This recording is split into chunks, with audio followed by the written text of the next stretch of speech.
The message came through the Deep Space Communication Array at exactly 1400 hours, Luna Standard Time. Lisa Martinez sat in her office overlooking the gray lunar surface when the transmission alert chimed on her desk.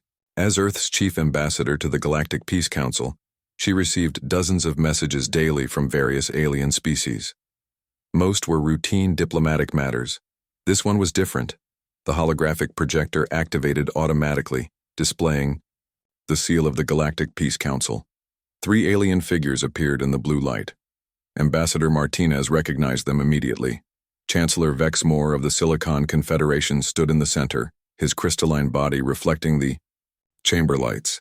To his left was Fleet Commander Zixandra of the Aquatic Collective, her gills fluttering slightly in her water-filled environment suit.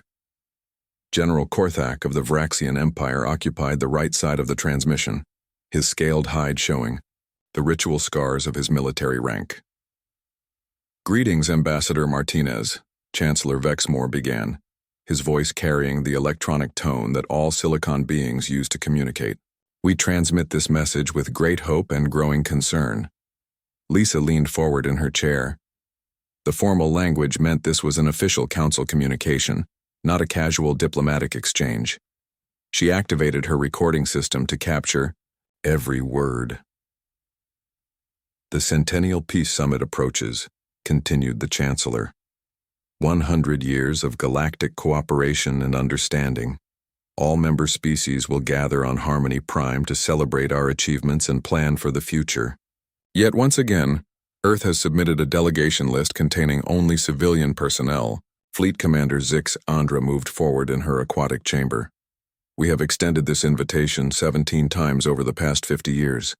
Each time humanity sends diplomats, scientists, and cultural representatives. Never do we see your military, leaders. Never do we witness demonstrations of your defensive capabilities." General Korthak's yellow eyes narrowed as he spoke. "In Vraxian culture, a warrior who hides his weapons is either ashamed of their weakness or planning treachery. We do not wish to believe either of these things about humanity, but your continued absence from military proceedings troubles our council." The transmission continued for several more minutes. The alien representatives explained their concern about Earth's policy. They spoke of the importance of military transparency in building trust between species. They mentioned how other civilizations proudly displayed their defensive technologies as proof of their commitment to mutual protection. When the message ended, Lisa sat quietly in her office for a long moment. Through her window, she could see the communication towers that connected Luna Station to every human colony in the solar system. Somewhere among those towers, she knew, Admiral Jack Coleman was probably receiving the same message. She was right. 3 levels below her office in the military section of Luna Station, Admiral Coleman watched the transmission with his senior staff. The conference room was sparse and functional, with star charts covering the walls and a large tactical display dominating the center table. "Same request as always," said Captain Susan Blake, Coleman's intelligence officer. She was a thin woman with sharp eyes who had spent most of her career studying alien military capabilities. "They want us to bring ships, weapons, and soldiers to their peace party." "It's not a party to them," replied Dr. Helen Ross from her position at the end of the table. As the Defense Force's chief xenopsychologist, she understood alien thinking better than anyone else in the room. To most species, displaying military strength is how they show respect. They believe we're insulting them by refusing to share our capabilities. Admiral Coleman studied the faces around the table. He was a tall man with gray hair and calm eyes that had seen 40 years of military service. His staff trusted him completely, which made his next words even more significant. "What's the latest intelligence on alien military demonstrations at these summits?" he asked. Captain Blake activated the tactical display. Images of alien warships filled the air above the table. The Vraxian Empire brought 12 battle cruisers to the last summit. They demonstrated planet-cracking weapons as part of their cultural exchange. The Aquatic Collective showed off ships that can fight in both space and underwater environments. The insectoid hive performed coordinated swarm attacks with over 1,000 fighters. "Each species tries to outdo the others," added Dr. Ross. What started as simple military parades has become a competition. They're showing off more dangerous weapons every time they meet. Admiral Coleman nodded slowly. And they want us to join this arms parade. Sir, said Colonel Ryan Hayes from his seat near the door. Hayes was younger than the others, but his experience in covert operations made him valuable for situations like this. The aliens are getting suspicious. Some species are suggesting that Earth either has no military capability or we're hiding something dangerous. Both assumptions are incorrect, Admiral Coleman replied, but we can't tell them the truth. The room fell silent. Everyone present knew why Earth's military avoided these gatherings, but none of them liked keeping secrets from potential allies. The policy had been in place since humanity's first contact with alien civilizations 50 years ago. Dr. Ross broke the silence. I've been studying the psychological profiles of alien military leaders. They think about war differently than we do. To them, military strength means bigger weapons, thicker armor, and more destructive power. They measure success by how completely they can destroy their enemies. That's not how humans fight, Admiral Coleman said quietly. No, sir, it's not. But they don't understand our approach. If we showed them how we really operate, how we really think about military strategy, it would change everything. Captain Blake pulled up another display showing the locations of alien fleets throughout the galaxy. Every species that attends these summits positions warships nearby. They claim it's for security, but we know they're gathering intelligence on each other. The peace summits have become the largest military spying operation in galactic history. Which is exactly why we don't participate, Admiral Coleman replied. The moment we reveal our true capabilities, the balance of power in this galaxy shifts permanently. The discussion continued for another hour. The staff analyzed political implications, studied alien reactions to previous human absences, and calculated the risks of continued non-participation. Finally, Admiral Coleman made his decision. Send a message to Ambassador Martinez. Tell her we'll maintain our current policy. Civilian delegation only. No military representatives. Sir, Colonel Hayes spoke up. What if the aliens decide we're a threat because we won't show our strength? What if they unite against Earth? Admiral Coleman looked around the table at his trusted officers. Then we'll deal with that situation when it arises. But we will not be the ones to start an arms race that could destroy galactic peace. After the meeting ended, Admiral Coleman remained in the conference room alone. He walked to the large window that looked out over the lunar landscape. In the distance, he could see the massive shipyards where Earth's fleet was constructed and maintained.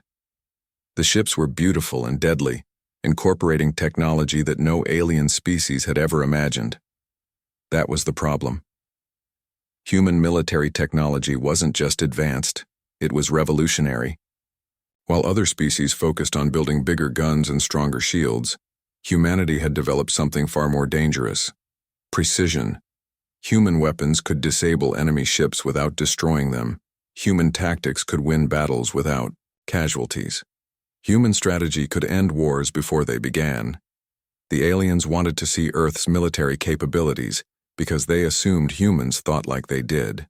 They expected bigger ships, more powerful weapons, and impressive displays of destructive force.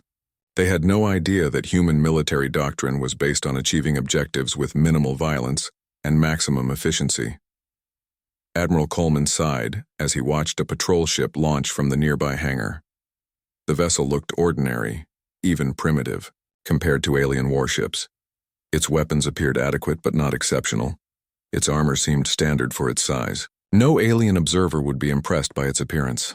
They would never suspect that the small ship could disable an entire enemy fleet without firing a single destructive shot.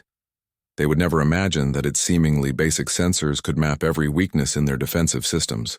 They would never understand that its crew had been trained in tactical approaches that no alien species had ever conceived. Ambassador Martinez sent her reply to the Galactic Peace Council later that day.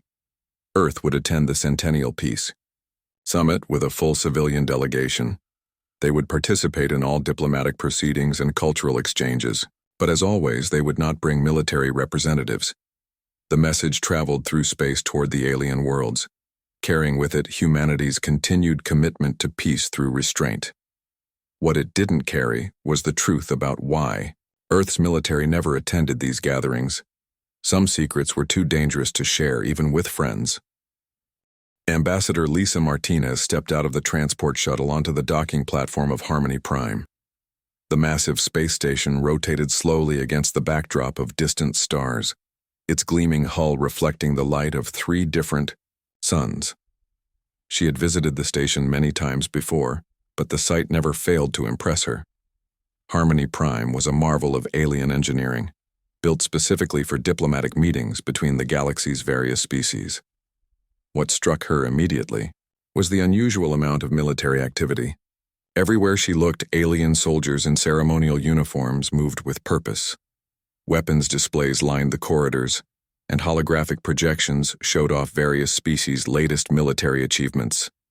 The station felt more like a military expo than a peace summit. "Welcome to Harmony Prime, Ambassador Martinez," said a tall figure approaching from the reception area. Lisa recognized him as Chancellor Vexmore, though seeing him in person was different from viewing his holographic transmission.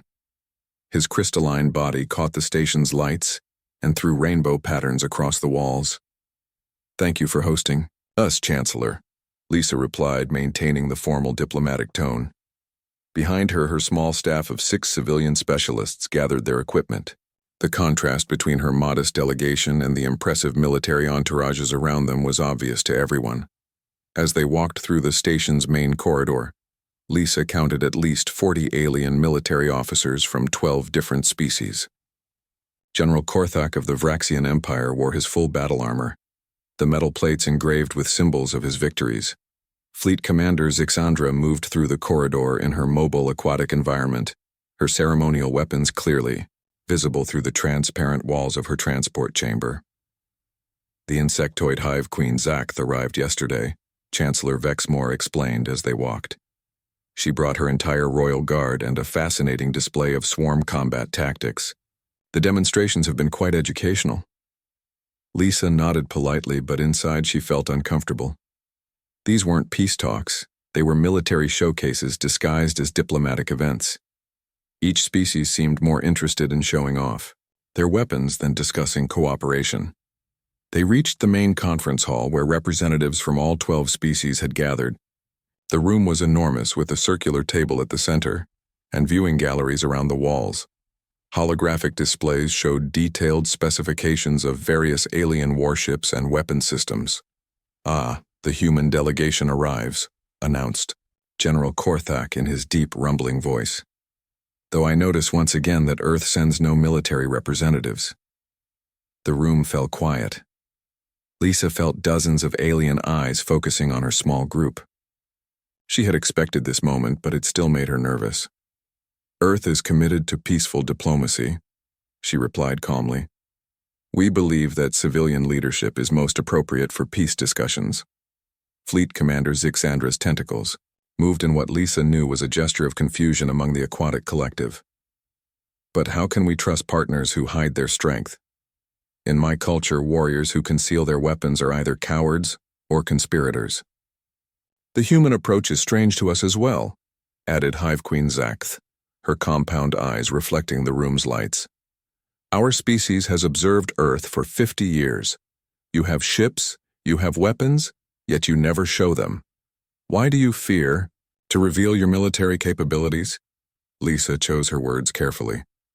"We don't fear to show our capabilities. We simply believe that peace is better served through civilian leadership and diplomatic solutions." The alien representatives exchanged glances. Several of them activated their translation devices, as if they thought they had misunderstood her words. "This is most peculiar," said Commander Thekvar of the Reptilian Dominion. His scales shifted color slightly, which Lisa knew indicated deep thought among his species. "Every civilized species demonstrates their defensive capabilities to build trust with their neighbors.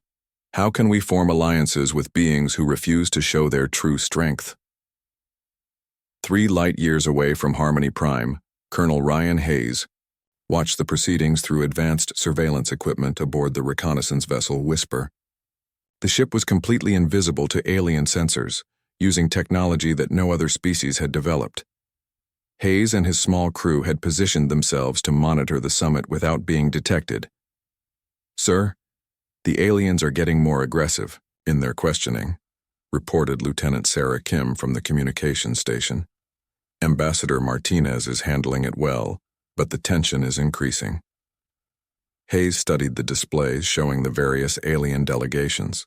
Each species had brought impressive military escorts, but more importantly, they had brought their most advanced intelligence-gathering equipment. The Peace Summit was serving as cover for the largest spy operation in galactic history. "Look at these readings," said Ensign Peter Clark from the sensor station. "The Vraxian battlecruisers are scanning everything within 10 light-years. The Aquatic Collective has deployed sensor drones throughout this entire system. Even the EI, Peaceful Silicon Confederation, is running deep space reconnaissance. They're not just showing off their weapons," Hayes realized. "They're studying each other's weaknesses. Every species here is gathering intelligence on all the others." Back in the conference hall, the alien representatives had begun their traditional military demonstrations. General Korthak activated a holographic display showing the Vraxian Empire's newest dreadnought. The massive warship bristled with weapons capable of cracking planets. "The Stellar Destroyer represents the pinnacle of Vraxian military engineering," he announced proudly. "Its primary cannon can punch through any known defensive system. No enemy can withstand its assault." The other species applauded politely, but Lisa noticed they were all taking detailed notes and recordings. Fleet Commander Zixandra went next, showing off the Collective's newest underwater space cruiser. The ship could fight equally well in the depths of an ocean or the vacuum of space. "Our vessels can strike from environments that no other species can access," she explained. "Water worlds, ice planets, even gas giant atmospheres provide us with tactical advantages that no enemy can counter." One by one, each species presented their military achievements. The insectoid hive demonstrated swarm tactics with thousands of coordinated fighters. The reptilian dominion showed off stealth ships that could avoid most detection systems. Silicon Confederation revealed mining vessels that could tunnel through solid rock and emerge anywhere on a planet's surface. With each demonstration, Lisa noticed the same pattern. Every species focused on their most destructive capabilities. They measured military success by how completely they could destroy their enemies. Bigger weapons, stronger armor, more devastating attacks seemed to be their primary goals. "Now we come to our human friends," announced Chancellor Vexmore when the alien presentations ended. "We have waited with great interest to see Earth's military capabilities." All eyes turned to Lisa and her small civilian staff. The silence in the room was uncomfortable. "As I mentioned earlier, Earth has chosen to send only civilian representatives to this summit," Lisa replied. "We believe that peace is best served through diplomatic cooperation, not military displays." The alien response was immediate and negative. Several representatives began speaking at once in their native languages. Lisa's translation device picked up fragments of their conversations, most of which expressed frustration, confusion, and growing suspicion. "This is unacceptable," declared General Korthak, his voice carrying across the room. "How can we plan mutual defense strategies with allies who refuse to reveal their capabilities? How can we trust beings who hide their true strength?" "Perhaps Earth has no real military strength to hide," suggested Commander Thekvar. "Perhaps their reluctance to participate stems from weakness rather than wisdom. Or perhaps they possess weapons so terrible that they dare not reveal them," countered Hive Queen Zakth. "In nature, the most dangerous predators are often those who appear harmless." The discussion continued for another hour, with various species debating the meaning of Earth's military absence. Some suggested that humanity was too primitive to contribute meaningfully to galactic defense. Others worried that Earth was concealing advanced weapons that could threaten everyone. Colonel Hayes monitored every word from his hidden position. The situation was developing exactly as Admiral Coleman had predicted. The aliens couldn't understand why humanity refused to participate in their military demonstrations, so they were creating their own explanations. Unfortunately, most of those explanations painted Earth as either weak or treacherous. As the session ended, Lisa found herself surrounded by alien representatives, asking pointed questions about Earth's defensive capabilities. She answered as diplomatically as possible, but she could see that her responses only increased their suspicions. That evening, alone in her quarters aboard Harmony Prime, Lisa sent a coded message back to Luna Station. The aliens were more agitated than ever about Earth's military policies. The Peace Summit was turning into an interrogation about humanity's hidden capabilities. She didn't know that her message was intercepted by 6 different alien intelligence services, all of whom were trying to decode Earth's military secrets. The second day of the Centennial Peace Summit began with an unexpected challenge. Fleet Admiral Zarkesh of the Crystalline Collective stood at the center of the main conference hall, his translucent body pulsing with different colors as he spoke. Lisa Martinez recognized the color patterns as signs of strong emotion among his species. "Fellow delegates," Admiral Zarkesh announced, "we have gathered here to celebrate 100 years of galactic peace. Yet how can we truly call it peace when one of our members refuses to share the foundation of all diplomatic trust?" The other alien representatives listened carefully. Lisa felt a cold sensation in her stomach as she realized where this was heading. "Military transparency," continued the Admiral, "is the cornerstone of peaceful relations. Every species here has proudly demonstrated their defensive capabilities. Every species except one." All eyes turned toward the human delegation. Lisa remained calm on the outside, but her mind raced as she tried to think of a response. "I propose a formal challenge," Admiral Zarkesh declared. "Let all species demonstrate their military readiness through simulated combat exercises. Let us prove our commitment to mutual defense through displays of coordinated strength. Only then can we move forward as true allies." The proposal created immediate excitement among the alien delegates. General Korthak's eyes gleamed with interest. "An excellent suggestion. The Vraxian Empire would be honored to participate in such exercises." "The Aquatic Collective agrees," added Fleet Commander Zixandra. "Tactical demonstrations will strengthen our bonds of cooperation." One by one, each alien species voiced their support for the proposal. Lisa watched helplessly as the summit transformed from a diplomatic gathering into a military showcase. She activated her private communication device and sent an urgent message to Luna Station. 3 light-years away, Admiral Coleman received the transmission in his office. The message was brief but clear. The aliens were demanding military demonstrations from all species, including Earth. Ambassador Martinez needed guidance immediately. Coleman called an emergency meeting of his senior staff.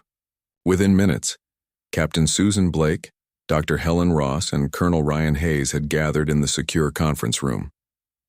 "The situation has escalated," Coleman explained as he played Martinez's message. "They're not just asking for military representation anymore. They want active demonstrations of our capabilities." Captain Blake activated the intelligence displays. "Sir, our surveillance shows massive alien fleet movements throughout the galaxy. What started as security escorts for the summit has become the largest military buildup in galactic history. Each species has positioned their most advanced warships within striking distance of the summit," added Colonel Hayes. "The Vraxian Empire has 12 battlecruisers in nearby systems. The Aquatic Collective has deployed their entire deep space fleet. Even the supposedly peaceful Silicon Confederation has mining ships equipped with planet-cracking equipment." Dr. Helen Ross studied the psychological profiles on her tablet. "They're using the Peace Summit as cover for intelligence gathering. Every species is trying to learn the strengths and weaknesses of every other species. They want to know who they can defeat and who they need to fear." Admiral Coleman walked to the window overlooking the lunar shipyards. In the distance, he could see Earth's fleet in their hidden berths. The ships looked ordinary from the outside, but he knew their true capabilities. They represented decades of human innovation in military technology and tactical thinking. "What are our options?" he asked his staff. "We could continue to refuse," suggested Captain Blake. "Maintain our position that Earth doesn't participate in military demonstrations." "That's becoming impossible," replied Dr. Ross. "The aliens are interpreting our refusal as either weakness or deception. Some species are suggesting that Earth might be planning to attack them." "What about a limited demonstration?" asked Colonel Hayes. "We could send a single ship with standard equipment, Nothing that would reveal our true capabilities. Admiral Coleman considered this option. What kind of ship? A patrol vessel, Hayes replied. Something that looks appropriate for our supposed technology level. We could modify one of our older ships to appear even more basic than it actually is. Who would pilot it? Lieutenant Commander Paul Roberts. He has the diplomatic skills to handle alien questions, and he's experienced enough to reveal as little as possible while appearing cooperative. Admiral Coleman made his decision. Do it. Prepare the patrol vessel defender. Strip out any advanced systems that might reveal our true capabilities. Make it look like standard human technology. Back on Harmony Prime, Lisa Martinez faced increasing pressure from the alien delegates. The formal challenge had been accepted by all species except Earth, and the aliens were growing impatient with her continued delays. Ambassador Martinez, said Chancellor Vexmore during a private meeting, your continued reluctance to participate is creating serious diplomatic problems.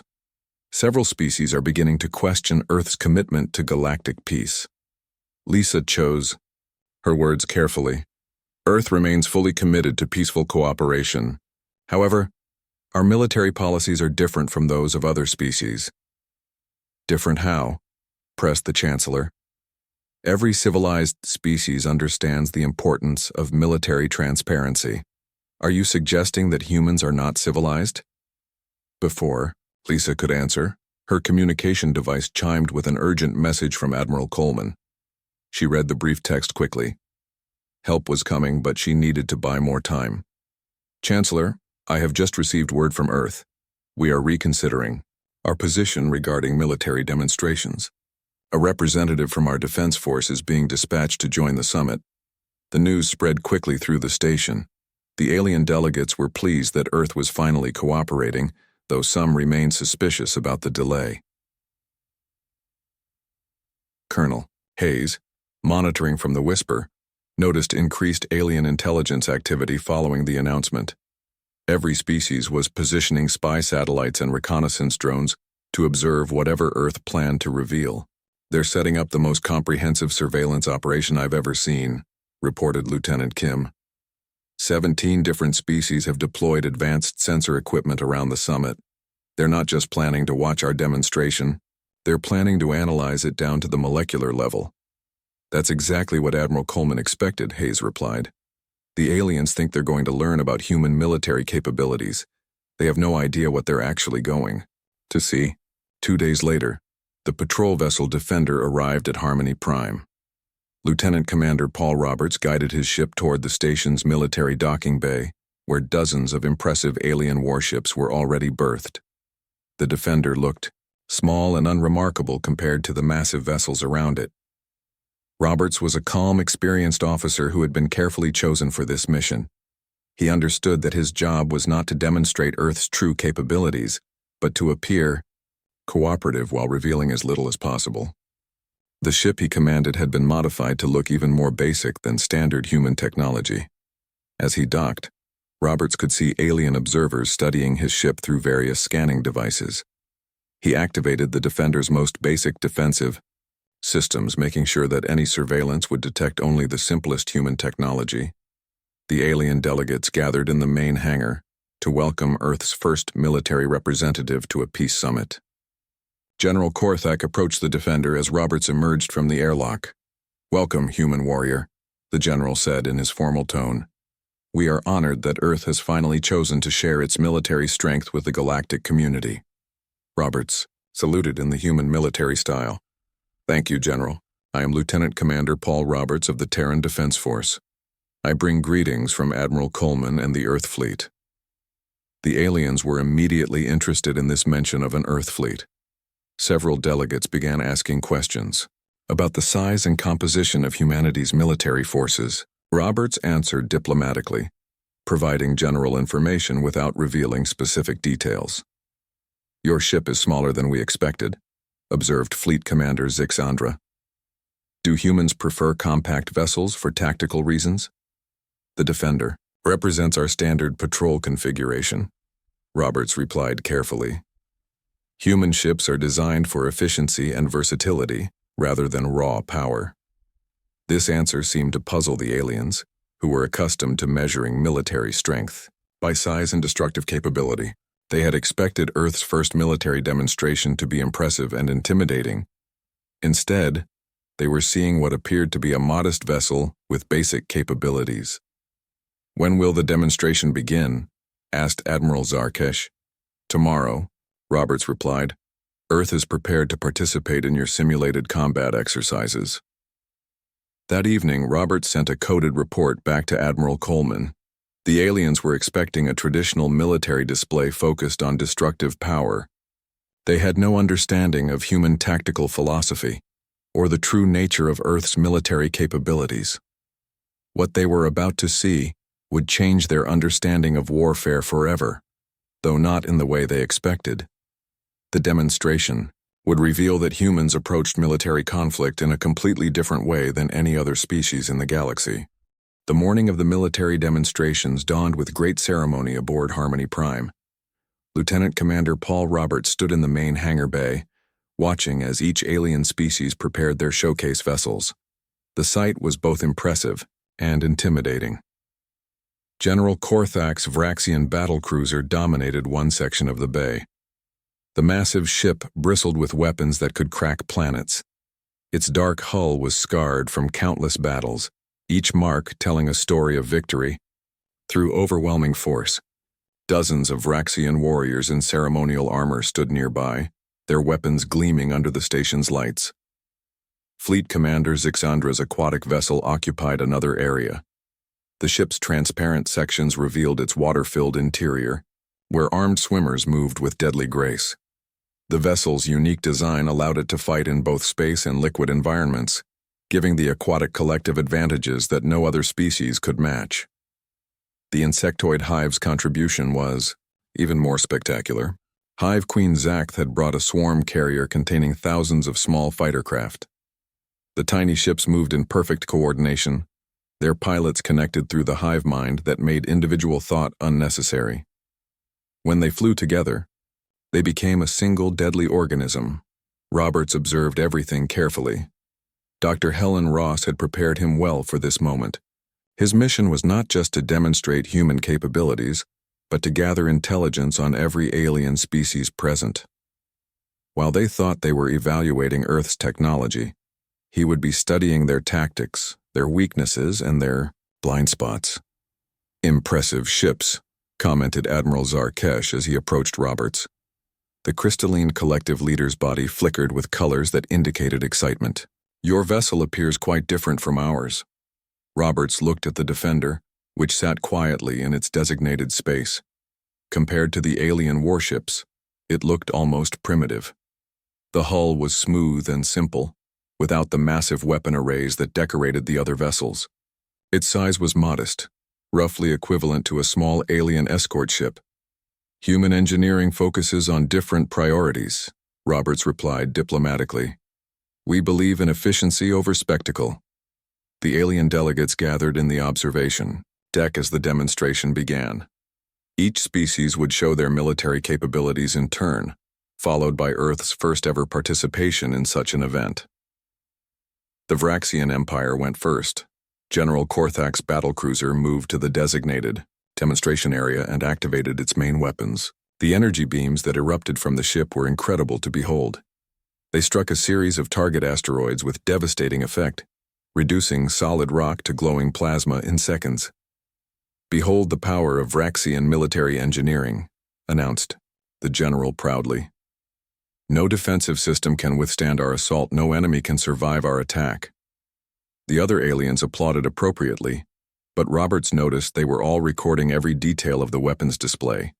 Each species was gathering data on the other's capabilities while pretending to celebrate their achievements.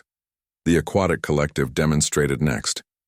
Fleet Commander Zixandra's ship dove into a section of space filled with simulated water, using special fields to create a liquid environment in the vacuum.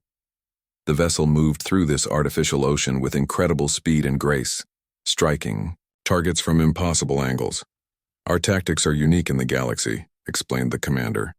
"We can attack from environments that other species cannot even enter. Water worlds, ice planets, and gas giant atmospheres all become our allies. One by one, each alien species showed their most impressive military capabilities. The insectoid hive performed coordinated swarm attacks that overwhelmed defensive systems through sheer numbers. The reptilian dominion demonstrated stealth technology that made their ships nearly invisible. The Silicon Confederation revealed mining vessels that could tunnel through solid matter and emerge anywhere. Each demonstration followed the same pattern. The aliens measured success by destruction. Their weapons were designed to completely annihilate targets. Their tactics focused on overwhelming enemies with superior firepower. Bigger explosions, more devastating attacks, and total destruction seemed to be their primary goals. Finally, it was Earth's turn. Roberts piloted the Defender to the demonstration area while the alien delegates watched with great interest. This was the moment they had been waiting for. After 50 years of mystery, they would finally see what human military technology could accomplish. "The human demonstration will now begin," announced Chancellor Vexmore over the station's communication system. Roberts activated the Defender's basic weapon systems. Compared to the alien displays, the energy output was modest. The ship's defensive shields appeared adequate, but not exceptional. Its maneuverability was respectable but not remarkable. "Is this the extent of human military capability?" asked Commander Thekvar privately to his aide. "Their weapons appear quite limited compared to ours." The alien observers were politely disappointed. After decades of speculation about Earth's hidden military strength, they were seeing what appeared to be fairly standard technology. Some delegates began whispering among themselves, suggesting that humanity's reluctance to participate had been due to embarrassment over their primitive capabilities. Roberts could sense their reactions through his monitoring equipment. The aliens thought they were witnessing the full extent of human military technology. They had no idea that everything they were seeing was carefully designed to appear basic and unremarkable. But then something unexpected happened. The station's emergency alarm began blaring throughout Harmony Prime. Chancellor Vexmore's voice echoed through the corridors with urgent news. "All delegates, please remain calm. Our sensors have detected a massive asteroid approaching the station.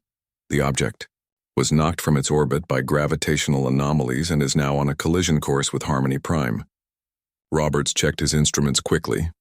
The asteroid was enormous, roughly the size of a small moon. Its trajectory would bring it into contact with the station in less than 30 minutes. The impact would destroy Harmony Prime and everyone aboard. The alien delegates immediately began discussing response options. General Korthak suggested using his battlecruiser's main weapons to destroy the asteroid. "The Vraxian cannons can reduce that rock to dust," he declared confidently. "Wait," interrupted Dr. Chen, one of the station's scientists. "If you use weapons that powerful so close to the station, the energy blast will destroy Harmony Prime as well. The asteroid will be gone, but we'll all be dead." Fleet Commander Zixandra proposed using her ship's underwater capabilities to somehow change the asteroid's path, but the physics made no sense. The insectoid hive suggested overwhelming the asteroid with swarm attacks, but their small fighters lacked the power to affect such a massive object. Each alien species had the same problem. Their weapons were designed for total destruction.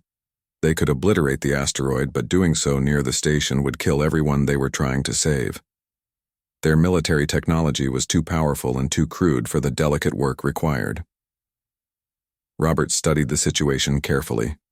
His instruments analyzed the asteroid's composition, trajectory, and rotation. The Defender's computer systems calculated thousands of possible solutions in seconds. Most involved either destroying the asteroid or accepting the collision. But there was another option, a solution that required precise control, perfect timing, and sophisticated technology that no alien species had ever imagined. "I may be able to help," Roberts announced quietly. The alien delegates turned to look at him in surprise. How could the humans' modest patrol ship succeed where their mighty warships had failed? "Human weapons are not designed for destruction," Roberts explained as he maneuvered the Defender toward the approaching asteroid. "They are designed for precision." What happened next would change everything the aliens thought they knew about human military capabilities. Roberts positioned his ship carefully, and activated weapon systems that the alien observers had dismissed as primitive and weak. But instead of trying to destroy the asteroid, the Defender began doing something that no alien military leader had ever conceived. The ship's energy beams struck the massive rock with surgical precision, not to obliterate it, but to change its path through space. The aliens watched in amazement as the asteroid's trajectory began to shift. The human weapons were not creating massive explosions or devastating destruction. Instead, they were applying exactly the right amount of force in precisely the right locations to redirect the entire object away from the station. Within 20 minutes, the asteroid was safely diverted, passing harmlessly by Harmony Prime without threatening anyone aboard. The station was saved and not a single life was lost. The alien delegates stared at Roberts and his ship in complete silence. They had just witnessed something that challenged everything they understood about military technology and tactical thinking. The demonstration was over, but the real revelation was just beginning. The silence in the observation deck stretched for long minutes after the asteroid disappeared into the distance. The alien delegates stared at Lieutenant Commander Paul Roberts and his modest patrol ship with expressions of confusion and growing alarm. What they had just witnessed challenged everything they thought they knew about military technology. Fleet Admiral Zarkesh was the first to speak. His crystalline body flickered with rapid color changes that indicated deep disturbance among his species. "Commander Roberts," he said slowly, "your ship accomplished something that none of our vessels could achieve. How is this possible?" Roberts remained calm, though he knew that this moment would change galactic politics forever. "Human military technology operates on different principles than yours." "What principles?" demanded General Korthak. The Vraxian leader's yellow eyes were narrow with suspicion. "Your weapons appeared weak during the demonstration. Your ship seemed primitive compared to ours, yet you succeeded where our mighty fleets would have failed." "That's exactly the point," Roberts replied. "You measure military strength by destructive capability. Humans measure it by precision and control." Ambassador Lisa Martinez watched from her position near the back of the room. She could see that the aliens were beginning to understand that they had been deceived, though they didn't yet grasp the full scope of that deception. Commander Thekvar of the Reptilian Dominion stepped forward, his scales shifting to the dark colors that indicated anger among his people. "You deliberately misled us about your capabilities. You made your ship appear weak when it is actually superior to ours." "We didn't make it appear weak," Roberts corrected. "You assumed it was weak because you don't understand how it works. Your weapons are designed to destroy everything in their path. Ours are designed to achieve specific objectives with minimal force." The implications of this statement sent waves of alarm through the alien delegates. Hive Queen Zakth's compound eyes focused intently on Roberts as her translator device conveyed her concerns. "If your weapons can redirect asteroids with such precision, what else can they do? Can they disable our ships without destroying them? Can they penetrate our defenses without triggering our sensors?" Roberts chose his words carefully. He had been authorized to reveal some truths, but not all of them. Human military doctrine focuses on winning conflicts with the least possible destruction. We prefer to disable rather than destroy, to redirect rather than obliterate, to achieve objectives through precision rather than overwhelming force. Back on Luna Station, Admiral Jack Coleman received real-time reports of the conversation through Colonel Hayes's surveillance equipment. The moment he had long dreaded was finally arriving. The galaxy's most powerful species were discovering that humanity's military capabilities far exceeded their own. "Sir," reported Captain Susan Blake as she monitored alien communications, "we're detecting massive increases in encrypted transmissions between the alien fleets. They're sharing data about what they just observed." Dr. Helen Ross studied the psychological profiles of the alien leaders on her displays. They're moving through the classic stages of military threat assessment. First confusion, then alarm. Now they're beginning to calculate whether humans represent a danger to their civilizations. Admiral Coleman activated the secure communication link to Ambassador Martinez. It was time to reveal the truth that Earth had kept hidden for 50 years. "Ambassador," he said when her image appeared on the screen. You have my authorization to explain our military policies fully. The secret is out, and partial explanations will only make things worse. On Harmony Prime, Martinez received the Admiral's message and moved to the center of the observation deck. The alien delegates turned to face her, their expressions ranging from confusion to fear to anger.